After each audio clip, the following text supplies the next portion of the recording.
প্রিয় উপস্থিতি, আজকে আমরা আলোচনা করব একটা খুব মোস্ট ইম্পর্টেন্ট গুরুত্বপূর্ণ বিষয়। সেটা হচ্ছে বাংলাদেশে জাতিসংঘের মানবাধিকার হাই কমিশনের কার্যালয় করার জন্য প্রোপাগান্ডা বর্তমান খুব এটি একটি আলোচনায় এসেছে। কি জাতিসংঘের পক্ষ থেকে মানবাধিকারের সংস্থার একটি কার্যালয় এখানে বাংলাদেশে এসে কাজ করবে। আরে শুনতেও তো লজ্জা লাগে। আমাদের জন্য দুর্ভাগ্য, মুসলমান জাতির কাছে পুরা 30 পারা কোরআন আছে। এই কোরআনে এমন কোনো কিছু নেই যা বাদ দিয়েছেন আল্লাহ রাব্বুল আলামিন। রাসূল সাল্লাল্লাহু আলাইহি সাল্লামের সিরাত আমাদের সামনে আছে। রাসূল সাল্লাল্লাহু আলাইহি সাল্লামের পবিত্র জবান থেকে বর্ণিত হাদিস শরীফের অসংখ্য কপি এবং কিতাব আমাদের সামনে আছে। রাসূল সাল্লাল্লাহু আলাইহি সাল্লাম এর এই আদর্শ থাকতে, ইসলামের এই সুমহান বাণী কোরআনুল কারীমের এই বক্তব্য থাকতে সারা পৃথিবীতে ইহুদি খ্রিস্টানদের পক্ষ থেকে, জাতিসংঘের পক্ষ থেকে কার্যালয় বাংলাদেশের মাটিতে হতে পারে না, পারে না, পারে না। কোনো বাংলার মুসলমান এটা মানবে না, মানতে দেওয়া হবে না। মুসলমান ভাইদেরকে বলবো, আপনাদের বিবেককে জাগ্রত করার জন্য, আপনি কি জানেন ইহুদি খ্রিস্টানদের দ্বারা চালিত এই জাতিসংঘ সারা বিশ্বের মুসলমানদের কত ক্ষতি করেছে? এই জাতিসংঘের কাজ নাকি সারা পৃথিবীতে মানবতা এবং জালেমের কালো হাত ভেঙে দিয়ে মাজলুমের পাশে দাঁড়ানো। আপনি দেখেন সারা পৃথিবীর আনাচে কানাচে তাকান, ভারতে যখন মুসলমানদের উপরে নির্যাতন করা হয়, শুধুমাত্র মুসলমান যদি জালেম মাজলুম হয়, মুসলমান যদি নির্যাতিত হয়, তখন এই জাতিসংঘ নামের কুসংঘ এই সন্ত্রাসগুলি কথা বলে না। আপনি দেখেন মায়ানমারে অং সান সু চি মুসলমানদেরকে কীভাবে গরুর মতো, পাখির মতো গুলি করে মারল। ভারতবর্ষে অসংখ্য মাদ্রাসা মসজিদকে ভেঙে খান খান করে দিচ্ছে, মুসলমানদেরকে প্রতিদিন হত্যা করা হচ্ছে। গাজার মুসলমানদেরকে শেষ করে দেওয়া হলো, সিরিয়ার মুসলমানদেরকে শেষ করে দেওয়া হলো। সারা পৃথিবীর জাতিসংঘ নামের এই মানবতার কুখ্যাত বেঈমানগুলো মুসলমান যেখানে নির্যাতিত হয়, মুসলমান যেখানে মায়ের খায়, সেখানে তাদের এই নীতি থাকে না, মানবতার নীতি থাকে না। মানবতার পক্ষে হয়ে এদের কথা বলার কোনো নিয়ত, কথা বলার কোনো ইচ্ছা তাদের থাকে না। আর এই জাতিসংঘর এই কার্যালয়, মানবাধিকার হাই কমিশনের কার্যালয় এ বাংলাদেশে এসে তোমার উপকার করবে, এ বুদ্ধি কে দিয়েছে তোমাকে? মুসলমান নামের অশিক্ষিত মানুষকে কে এটা বোঝাল? আপনি কি জানেন ইহুদি খ্রিস্টান আপনার কি দুশ্মন? যদি শুনে, ইহুদি খ্রিস্টান যখন শুনবে বাংলাদেশটা পুড়ে কালি হয়ে গেছে, তখন ওই ইউরোপ, আমেরিকা, পশ্চিমার হাসবে, হ্যাঁ ঠিক হয়েছে। কেন? মুসলমান হওয়ার কারণে। যখন শুনবে বাইতুল মুকাররমে তালাবদ্ধ করে লক্ষ লক্ষ মুসলমানকে পুড়িয়ে মারা হয়েছে, সেই দিন ওই জাতিসংঘের লিডাররা, ওই নেতারা হাসবে। সেই দিন তোমার পশ্চিমার হাসবে, ইহুদি খ্রিস্টান তোমার যে প্রকৃত জীবনের দুশ্মন, ওরা সেই দিন হাসবে। আরে বাংলাদেশে জাতিসংঘ নামের এই কুসংঘ মানবতার কার্যালয়, মানবাধিকারের কার্যালয় এসে এদেশে স্থাপন করে মানবতার পক্ষে গান গাবে। কে বলেছে? ইসরায়েলের মুসলমানকে মারছে, সেখানে কোনো জাতিসংঘের কথা নেই। মানবতা এখানে কোথায় গিয়েছে? ভারতের মুসলমানকে দিন রাত পিটানো হচ্ছে, এ সম্পর্কে আপনাদের মানবতা কোথায় গেছে? গাজার মুসলমানদেরকে সারাদিন পিটাচ্ছে, কত লক্ষ মানুষকে গাজার মুসলমানদেরকে নিঃশেষ করে দেওয়া হচ্ছে। প্রতিনিয়ত সন্তানরা খাবার জন্য আব্বা আম্মা করে চিৎকার করছে। সুঠাম দেহের অধিকারী সন্তানরা খাবারের জন্য তাদের হাড্ডি গুড্ডি সব বের হয়ে ধুকে ধুকে মারছে। মানবতা কোথায় গিয়েছে? আগে গাজার যুদ্ধ বন্ধ করো, ভারতে মুসলিম হত্যা বন্ধ করো, তারপর বুঝবো হে জাতিসংঘ, তোমাদের এই কার্যালয়, তোমাদের এই মানবাধিকারের এই মিছিল এবং এই মিছিল এবং এই দাবি তোমাদের ঠিক আছে। অতএব আমরা বুঝবো আমাদের এই দেশকে গাজা বানানোর জন্য, আমাদের এই দেশকে ফিলিস্তিন বানানোর জন্য তোমরা ষড়যন্ত্র করে এখানে মানবাধিকারের হাই কমিশনের কার্যালয় করার জন্য তোমরা প্রোপাগান্ডা চালাচ্ছ। বাংলাদেশ সরকারকে বলবো, আপনি যদি পশ্চিমাদের গোলামি করতে চান, ভুল করবেন। মানুষের রক্তের ওপর দিয়ে সমর্থন করে আপামর বাংলার চাষি, চাষদ বাসদ খেটে খাওয়া ছাত্র, নিরীহ ছাত্ররা আপনাকে ক্ষমতার মসনদে বসিয়েছে। যদি আপনি পশ্চিমাদের গোলামি করতে চান, আপনাকে সালাম, আপনি এখনই ছেড়ে চলে যান। এটা ভাববেন না বাংলার মুসলমানরা যখন ভারতের জিঞ্জির আবদ্ধ ভারতের গোলামি থেকে যখন রক্ত দিয়ে স্বাধীন হয়েছে, আবার এই বাংলাদেশকে 7 সমুদ্র 13 নদী পার হয়ে আমেরিকা, ব্রিটেন, পশ্চিমাদের গোলামি, পশ্চিমাদের এই জিঞ্জিরখানায়, পশ্চিমাদের জেলে আবদ্ধ হওয়ার জন্য বাংলার মুসলমান প্রস্তুত নেই, থাকবে না, থাকবে না। মসজিদের মুসলমানেরা আবার প্রয়োজন হলে রক্ত দিয়ে, যুদ্ধ করে, জীবন দিয়ে হলো পশ্চিমাদের গোলামি, পশ্চিমাদের হাতে এই দেশকে তুলে দেওয়া আপনার এই আশা পূরণ হতে দেবে না, দেবে না, দেবে না। মাননীয় প্রধান উপদেষ্টাকে বলবো, আপনি মুসলমানদের পক্ষ হয়ে কাজ করুন, ওলামায়ে কেরামের পক্ষ হয়ে কাজ করুন, মসজিদের পক্ষ হয়ে কাজ করুন, সংখ্যাগরিষ্ঠ ইসলাম ধর্মে মানুষের মর্জি মোয়াফিক কাজ করুন, আপনাকে কেউ ঠেকাতে পারবে না। অতএব আপনি যদি বাম পথে যাওয়ার চেষ্টা করেন, কোনো ষড়যন্ত্র আবার করেন, ওই মানবাধিকারের হাই কমিশনার আমাদের বাংলাদেশে দরকার নেই। আমাদের কাছে মানবতার এই মহা কোরআন থাকতে লজ্জা করা দরকার। কেন আমরা মানবতা শিখব পশ্চিমাদের থেকে? যেই পশ্চিমারা একসময় রাসূল সাল্লাল্লাহু আলাইহি ওয়াসাল্লামের থেকে মানবতা শিখেছে, ইহুদি খ্রিস্টানরা, এই কসাইরা, সন্ত্রাসবাদী যাদের মানুষের নিত্য নতুন মানুষের যে প্রয়োজনীয় সন্ত্রাসী কায়দা করা মানুষের যে চরিত্র ছিল, এই সন্ত্রাসী কায়দা থেকে মানুষ বের হয়ে এসে রসুলের থেকে আদর্শ শিখেছে। লাকাদ কানা লাকুম ফি রাসূলিল্লাহি উসওয়াতুন হাসানা। রসুলের ছোঁয়া পৃথিবীর সন্ত্রাসগুলি সোনার মানুষের তৈরি হয়েছে। রসুলের সংস্পর্শ পেয়ে যে মানুষের রক্ত চোষণ করতো, তারা মানুষের পাহারাদার হয়ে গিয়েছিল। সুবহানাল্লাহ। মক্কা মদিনায় দেখেন তার জ্বলন্ত প্রমাণ। এমনকি রসুলের সাহাবী মোহাম্মদ বিন কাসেম, তারেক বিন জিয়াদ, স্পেন বিজেতা তারেক বিন জিয়াদ রসুলের সাহাবী, তিনি অস্ত্র ধরে সারা পৃথিবীকে স্বাধীন করছেন। এমন অবস্থায় দূর থেকে কিছু লোক এসে বলছেন, ওহে মোহাম্মদ বিন কাসেম, ওহে তারেক বিন জিয়াদ, চলো, শুনেছি মুসলমানদের নামটা তারা নাকি অনেক ইনসাফপূর্ণ বিচার করে, আপনি আমাদের দেশকে স্বাধীন করুন। খ্রিস্টানরাই, অনেক মুসলমানদের শত্রুরাই বলেছে আমাদের পক্ষ হয়ে গান, যেখানে রাজা দাহির এই উপমহাদেশে মুসলিম নারীদেরকে ধরে নির্যাতন করতো, টর্চারিং করত, মোহাম্মদ বিন কাসেম ছুটে এলেন, হাজ্জাজ বিন ইউসুফের নেতৃত্বে অনুমোদন পেয়ে মোহাম্মদ বিন কাসেম রহমতুল্লাহ আলাইহি ছুটে এলেন মানুষের মানবতার দাবিতে, মানুষকে রক্ষা করার জন্য। যখন রাজা দাহির এই ভারত মহাদেশে দেবলে মুসলমান নারীদেরকে আবদ্ধ করে টর্চারিং করেছিল, ছুটে এসেছিলেন তিনি। মুসলমানদেরকে মানবতা শিখাতে হবে না। যে মুসলমান যাকাতের ব্যবস্থা চালু করেছে, যে মুসলমানদের আল্লাহ ইসলামের সমাজ ব্যবস্থার কথা বলেছেন, যে মুসলমানদের আল্লাহ, যে মুসলমানদের নবী মানবতাকে নিজের ধর্ম বলে উল্লেখ করেছেন, যে রাসূল সাল্লাল্লাহু আলাইহি ওয়াসাল্লাম মানুষকে সহযোগিতা করা ইবাদত মনে করেছেন, বিপদগ্রস্তকে সহযোগিতা করা, যেই বাণী রাসূল সাল্লাল্লাহু আলাইহি ওয়াসাল্লামের বলেছেন বিপদগ্রস্তকে সহযোগিতা করা ইবাদত, তিনি উল্লেখ করেছেন। যে আল্লাহ ক্ষুধার্তকে খাবার খাওয়ানোর কথা কোরআনে বলেছেন, যে আল্লাহ মানুষকে সহযোগিতা করার জন্য যাকাতের ব্যবস্থা করেছেন, যে আল্লাহ বলেছেন যাকাত যারা না দিয়ে গরিবকে যারা সহযোগিতা না করবে এদেরকে জাহান্নামের ধমকি দিয়েছেন। সে আল্লাহর বান্দা মোরা, সে আল্লাহর কোরআন থাকতে জাতিসংঘের মানবাধিকার নামের এই কুসংঘ আমরা চাই না। মনে রাখবেন, জাতিসংঘের মানবাধিকার বলে চিৎকার করে তারা দৌড়ে আসবে। ইতিহাস আমরা ভুলে যাই না। পশ্চিমারা যখন আমাদের এই বাংলাদেশে উপমহাদেশে যখন দখল করেছিল, তারা ওই ৭১-এর যুদ্ধ, তারা এক সময় এই কথাই বলেছিল, বাংলাদেশ তো একটি দরিদ্র রাষ্ট্র, আমরা সহযোগিতা করার জন্য যাব। এই সহযোগিতা করার সুবিধায় এসে তারা ২০০ বছর আমাদের মুসলিম জাতিকে গোলামির জিঞ্জিরে আবদ্ধ করে রেখেছিল। মুসলমানরা রক্ত দিয়ে, জীবন দিয়ে, তাদের সব কিছুকে বিসর্জন দিয়ে ওই ইংরেজদের হাত থেকে, পশ্চিমাদের হাত থেকে নিজেকে স্বাধীন বলে ঘোষণা করেছে। আবার আমরা জাতিসংঘের এই মানবাধিকার নামের এই মুখরোচক আর মুখে মুখে বুলি আড়ানো মানবতার এই অধিকার, মানবতার নামের এই কার্যালয় আমরা চাই না করতে, বাংলাদেশে আমরা দিব না। না হলে দেখবেন মুসলমানরা সাবধান হয়ে যান। ইহুদি খ্রিস্টানরা যখন আপনাকে দংশন করতে আসে, তখন কিন্তু দংশনের কথা বলে আসে না, আপনাকে সহযোগিতা করার জন্য আসে। আরে শত্রু যতই আপনার বন্ধুরূপে গ্রহণ করুক, ওই শত্রু কিন্তু আপনার শত্রুই চিরজীবন। সাপ যত আপনাকে সহযোগিতা করুক, বাঘ যত আপনাকে সহযোগিতা করুক, ভাববেন না যে বাঘ আপনার শত্রু থেকে বন্ধু হয়ে গেছে। না, সারা পৃথিবীতে মুসলিম হত্যা হচ্ছে, মানবাধিকারের এই সংস্থা কোথায় গিয়েছে, কি করে দিয়েছে?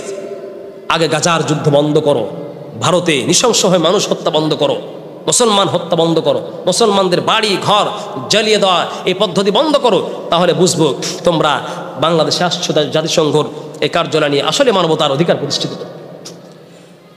বাংলাদেশের মুসলমানকে বলছি, এই জাতিসংঘের কার্যালয় যদি যখন হয়ে যাবে, আপনি মনে রাখবেন এরা কিন্তু ১ নম্বর আইন বাস্তবায়ন করবে। কি জানেন? যে মানবতা বলে তারা আওড়াচ্ছে বুলি, আর মানবতা তারা মনে করে কোরআনে নাকি মানবতার কথা বলা হয়নি। কি যে আল্লাহ বলেছেন, লিযযাকারি মিসলু হাদ্দিল উনসায়াইন, একজন সন্তান, একজন পুরুষ ২জন মেয়ের দ্বিগুণ সম্পদ পাবে। তার মানে একজন মেয়ে যতটুকু পাবে তার ডবল পাবে তার ভাই। এটাকে তারা মনে করে তাদের দৃষ্টিতে, পশ্চিমাদের দৃষ্টিতে, ওই জাতিসংঘের ওই আল্লাহ, ওই যে জাতিসংঘের যারা সচিব আছেন, জাতিসংঘের যারা ব্যক্তিরা আছেন, জাতিসংঘের কাছে অর্থাৎ পশ্চিমাদের কাছে, ইহুদি খ্রিস্টানদের কাছে মনে হয় কোরআনের এই আইনটা নাকি তাদের কাছে মানবাধিকার, মানে মানবতার পক্ষে আল্লাহ নাকি কথা বলেন নাই। মানে একজন নারীকে দুই গুণ সম্পদ দিয়েছে আর একজন মহিলাকে 1 ভাগ দিয়েছে। এই জন্য তাদের দৃষ্টিতে তারা মনে করে যে নারীর প্রতি আল্লাহ অবিচার করেছেন, মানবাধিকার এখানে নাকি নাই। নাউজুবিল্লাহ। তারা প্রথমে এসে এই আইনটাকে বিলুপ্ত করে বলবে নারী পুরুষ সমান অধিকার, সম্পদের মিরাস সূত্রে সব অধিকার দিবে, এরা আল্লাহর কোরআনকে ছুঁড়ে মারবে। 2, এই মানবাধিকার নামের এই সংস্থা যেখানে যেখানে তারা গিয়েছে, প্রথমে তারা সমকামিতা নামের জঘন্য বারবারতা কায়েম করবে। ও বাংলার মুসলমান, এটাকে আপনারা চান যে মানবাধিকার, জাতিসংঘের মানবাধিকার হাই কমিশনের কার্যালয় বাংলাদেশে হোক, আর আস্তে আস্তে করে তারা এই দেশের স্বাধীনতা এবং সার্বভৌমত্বের জন্য তারা হুমকি হয়ে দাঁড়াবে, আর এসে মুসলমানদের মধ্যে সমকামিতার বীজ তারা বপন করবে। আরে সমকামিতা তো তাদের নিত্যদিনের খাবার।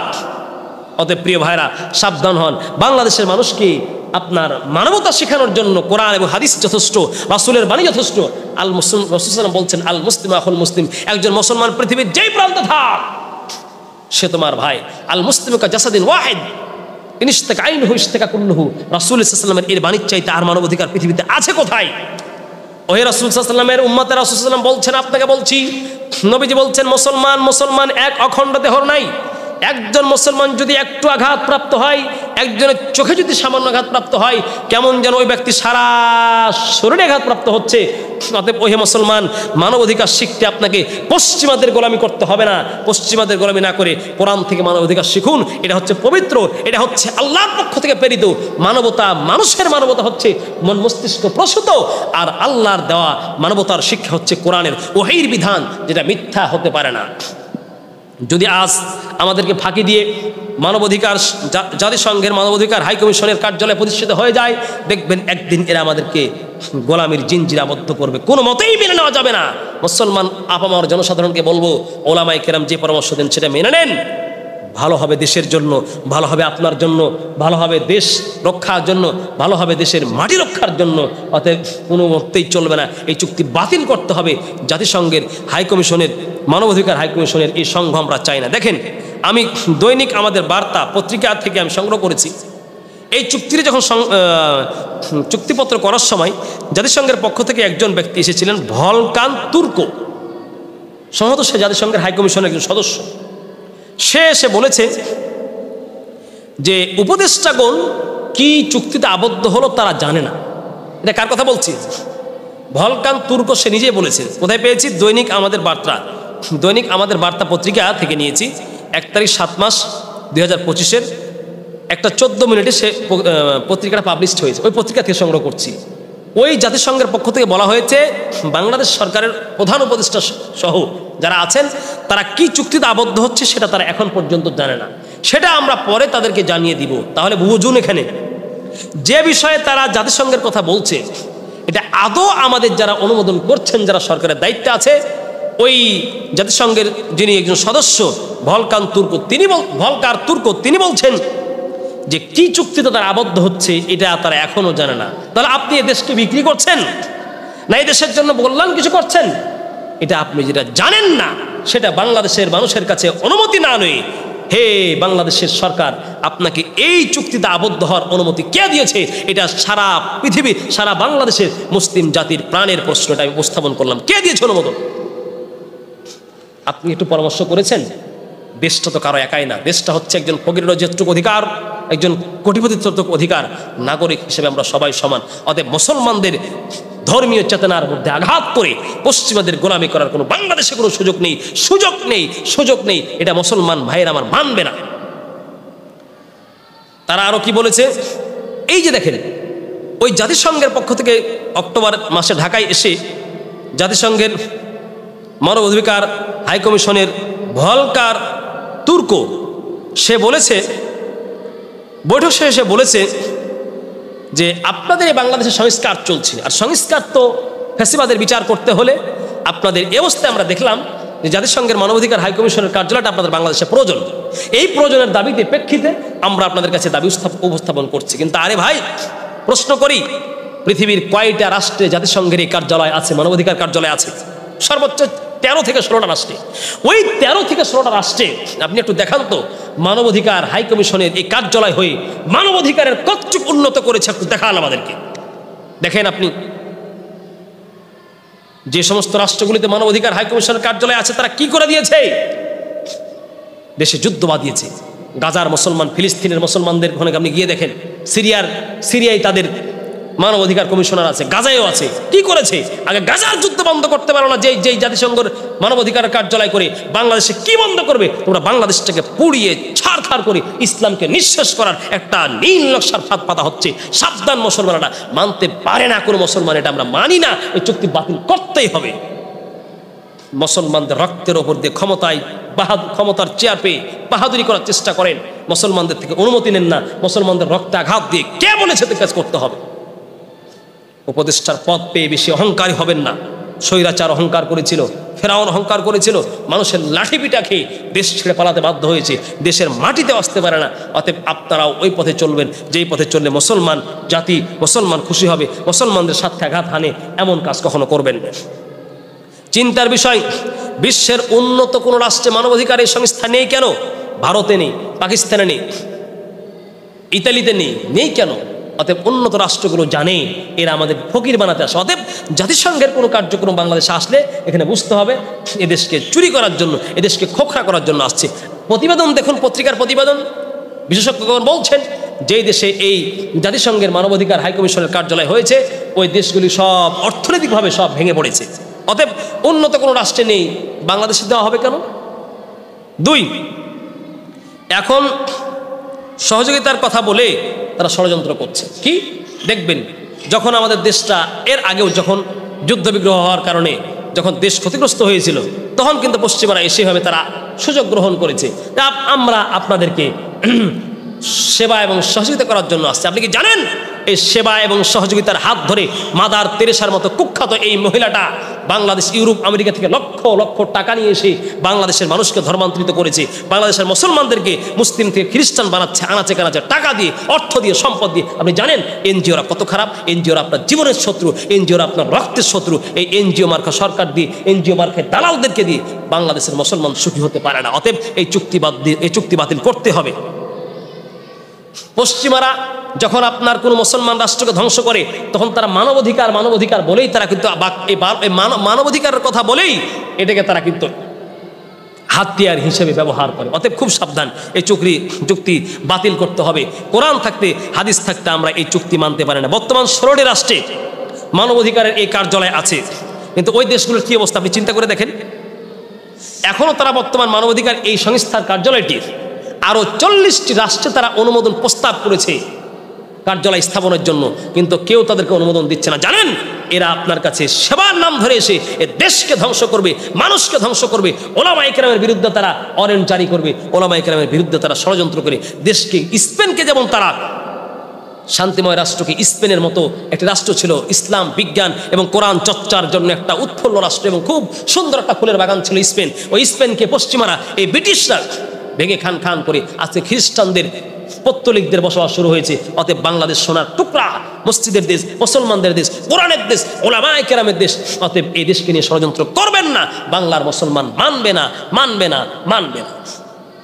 প্রিয় ভাইয়েরা আমার, অতএব আমি আপনাদেরকে বলবো আমরা দেশ রক্ষার জন্য, জাতি রক্ষার জন্য আমরা একটু সবাই ষড়যন্ত্রগুলোকে আমরা মোকাবেলা করার জন্য একটু চোখ কান খোলা রাখি।